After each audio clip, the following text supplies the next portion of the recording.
Hello guys, welcome to सरल pharma tutorial channel. तो मैं तस्नीम सुमैया और हम पढ़ रहे हैं ऑर्गेनिक केमिस्ट्री थर्ड का unit second, that is geometrical isomer. तो उसका नोमेनक्लेचर हमने देख लिया है। तो आज हम पढ़ने वाले हैं determination of configuration of geometrical isomers. तो हाँ भाई, थोड़ा जुकाम हो गया, वेदर चेंज हो रहा है, हम ठंडी से गर्मी में जा रहे हैं, इसलिए जुकाम हो गया। तब भी हम पढ़ेंगे, हमें जी जान लगा देंगे। हमने 10 पॉइंटर्स लाना है, इसलिए हमने पढ़ना है, कुछ भी हो जाए पढ़ना है, कितना भी बीमार हो जाओ भाई पढ़ना है। तो उसमें है क्या, आज का टॉपिक है determination of configuration of geometrical isomers. भाई ये पढ़ क्यों रहे हैं, क्योंकि जो जियोमेट्रिकल आइसोमर है उसका प्रॉपर्टीज़ डिफरेंट होता है, उसके जो फिज़िकल और केमिकल प्रॉपर्टीज़ होते हैं वो डिफरेंट होते हैं। क्यों? क्योंकि फिज़िकल प्रॉपर्टीज़ जो होती हैं, अरे ये क्यों नहीं चल रहा, चल गया। इसके जो फिज़िकल एंड केमिकल प्रॉपर्टीज़ होती हैं वो डिफरेंट होती हैं। क्यों? क्योंकि जो अरेंजमेंट ऑफ ग्रुप होता है स्पेस में, अरेंजमेंट ऑफ ग्रुप वो डिफरेंट होता है, इसलिए। ठीक है, तो इसके कुछ मेथड हैं, इसके कॉन्फ़िगरेशन को डिटरमाइन करने के लिए कुछ मेथड है। एक है मेथड ऑफ साइक्लाइजेशन, पहला है मेथड ऑफ साइक्लाइजेशन। फिर दूसरा है by converting into compounds of known configuration, by converting into compounds of known configuration। तीसरा है मेथड ऑफ ऑप्टिकल एक्टिविटी, मतलब उसका ऑप्टिकल एक्टिविटी देखेंगे कि वो सेम है या डिफरेंट है। फिर उसकी फिजिकल प्रॉपर्टीज़ में। तो 4 मेथड हैं इसमें ये। ठीक है, पहला है मेथड ऑफ साइक्लाइजेशन, दूसरा है by converting into compounds of known configuration, तीसरा है ऑप्टिकल एक्टिविटी, चौथा है physical property on the basis of their physical property. तो पहला देखते हैं मेथड ऑफ साइक्लाइजेशन। इसमें ऐसा क्या है, ये जियोमेट्रिकल आइसोमर के उसी कंपाउंड में अप्लाई किया जाता है जो कंपाउंड्स जल्दी से रिंग फॉर्म कर ले, फॉर्म रिंग ईजिली। अच्छा, इसका जो प्रिंसिपल है वो बेस्ड है किसके ऊपर, intramolecular reaction, intramolecular reaction when reacting groups are close each other. चलो भाई एग्जाम्पल देखते हैं। तो एग्जाम्पल देख लो।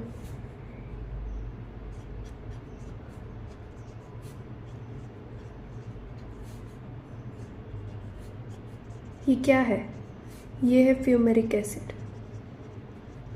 और इसको देख के क्या लग रहा है, ये सिस है और ट्रांस है। ये ट्रांस है क्योंकि ये ग्रुप अपोजिट साइड में है, तो ये है ट्रांस। अब जब हम इसको स्ट्रॉन्ग हीट देंगे, बहुत ज़्यादा इसको गर्म करेंगे, तो ये दूसरे फॉर्म में कन्वर्ट होगा। कौन सा फॉर्म है वो,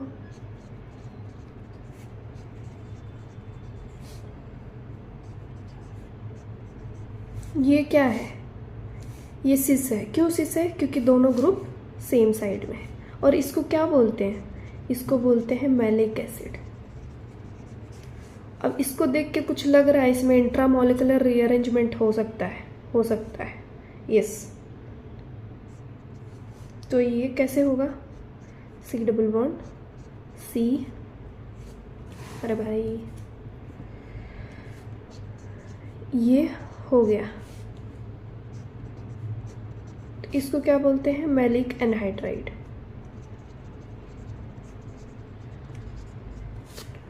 तो मेथड ऑफ साइक्लाइजेशन ये उस ही जियोमेट्रिकल आइसोमर्स के लिए अप्लाई करते हैं जो कंपाउंड जल्दी से रिंग फॉर्म कर लें। तो इसमें एक रिंग फॉर्म हो रही है ना, और और ये इंट्रामोलिकुलर रिएक्शन के ऊपर, इंट्रामोलिकुलर रिएक्शन के प्रिंसिपल पे वर्क करता है। इसमें इंट्रामोलिकुलर अरेंजमेंट हो रहा है ना, इसके अंदर ही C double bond O2 maleic anhydride हो गया, तो ये हो गया। ठीक है, तो इस मेथड से भी हम उसके जियोमेट्रिकल आइसोमर की कॉन्फ़िगरेशन को डिटरमाइन कर सकते हैं। फिर दूसरा मेथड से क्या है, by converting into compounds of known configuration. इधर इधर इधर आ जाओ। तो ये क्या है, इन सम केसेस, मतलब कुछ केसेस में जियोमेट्रिकल आइसोमर जो होता है, geometrical isomers of the pairs, मतलब दो form pairs can be converted into a compounds of known configuration. एक नोन कॉन्फ़िगरेशन में वो कन्वर्ट हो जाते हैं, जाने माने कॉन्फ़िगरेशन। वेल नोन एग्जांपल है इसका, एक है ट्राइक्लोरो क्रोटोनिक एसिड। इसका स्ट्रक्चर देख लेते हैं। तो ये जो है ट्राइक्लोरोक्रोटोनिक एसिड, ये दो फॉर्म में होगा, एक तो सिस होगा और एक ट्रांस होगा। देखते हैं कौन सा, ग्रीन मार्क कर लूँगा। तो ये ऐसा दिखता है, C double bond CCl3 HCOOH। इसके दो फॉर्म होंगे, एक तो सिस होगा, एक ट्रांस होगा।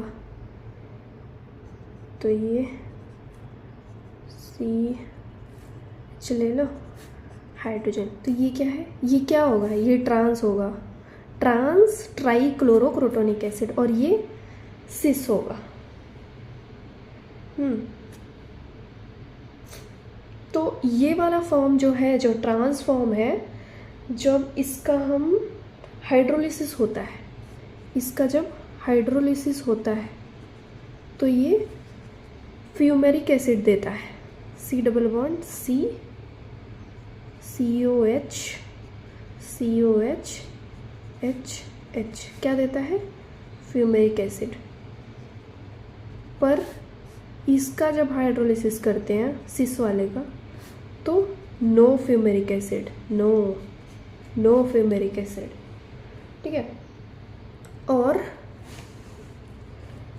जब इसका रिडक्शन करते हैं ट्रांस वाले का, ट्रांस ट्राइक्लोरोक्रोटोनिक एसिड का जब हम रिडक्शन करते हैं, तो वो देता है क्रोटोनिक एसिड,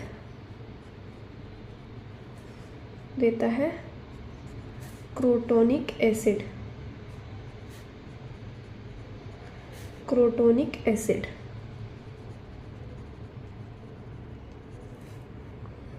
क्रोटोनिक एसिड, तो ये हो गया। इसका मेल्टिंग पॉइंट जो होता है 72 डिग्री, और इसका जब करते हैं तो ये देता है आइसोक्रोटोनिक एसिड, आइसोक्रोटोनिक एसिड। इसका मेल्टिंग पॉइंट जो होता है 15.5 होता है। तो इससे हमें क्या पता चलता है कि जो जियोमेट्रिकल आइसोमर है उसकी फिजिकल प्रॉपर्टीज़ जो है वो सारे डिफरेंट है। उसके दोनों फॉर्म अलग अलग चीज़ दे सकते हैं। लाइक ट्रांस वाला जो है हाइड्रोलिसिस करने पे वो फ्यूमेरिक एसिड दे रहा है, सिस जो है वो नो फ्यूमेरिक एसिड दे रहा है। फिर इसका अगर हम रिडक्शन कर रहे हैं तो क्रोटोनिक एसिड फॉर्म हो रहा है, इसका कर रहे हैं तो आइसोक्रोटोनिक एसिड फॉर्म हो रहा है। तो इसमें ये भी है कि geometrical in some cases geometrical isomers of the pairs can be converted into a compound of known configuration. ठीक है, तो ये हो गया। फिर तीसरा मेथड है, कौन सा था, optical activity, on the basis of optical activity. Third था ऑप्टिकल एक्टिविटी। तो कुछ केसेस में क्या होता है कि सिस और ट्रांस अगर दो फॉर्म में अवेलेबल है, जियोमेट्रिकल आइसोमर है वो दो फॉर्म में अवेलेबल होता है, तो एक जो होगा ऑप्टिकली एक्टिव होगा और दूसरा ऑप्टिकली इनएक्टिव होगा। कैसे? Let's take one example that is very famous, that is hexahydrophthalic acid. Hexahydrophthalic acid देख लेते हैं। हेक्साहाइड्रोथैलिक एसिड, तो ऐसे रिंग बना लो तो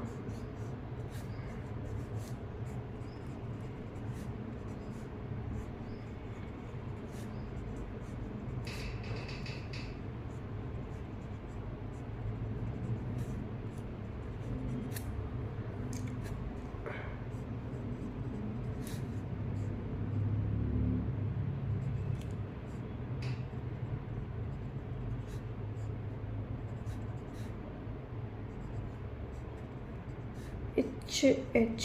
ये वाला क्या है? ये वाला ऑप्टिकली इनएक्टिव है। क्यों क्यों ऑप्टिकली इनएक्टिव है? हमने कुछ पढ़ा था, मीज़ो पढ़ा था ना, मीज़ो। क्योंकि इसके बीच में क्या है? प्लेन ऑफ सिमेट्री है, प्लेन ऑफ सिमेट्री है, और ये ऑप्टिकली एक्टिव है। तो आज के लिए इतना ही। हमने 3 मेथड्स पढ़ लिए इसके, determination of configuration of geometrical isomers. ठीक है, तो इसके 4 मेथड्स थे, मतलब तीन ज़्यादा इंपॉर्टेंट थे, वही ज़्यादा पढ़ा है। तो वो है मेथड ऑफ साइक्लाइजेशन, फिर by converting into compounds of known configuration and optical activity. तो आज के लिए इतना ही। नेक्स्ट वीडियो में हम देखेंगे stereo selective and stereo specific reaction क्या होती हैं, और फिर कन्फॉर्मेशनल ऑफ आइसोमर्स, वो भी देखेंगे। ठीक है, बाय बाय।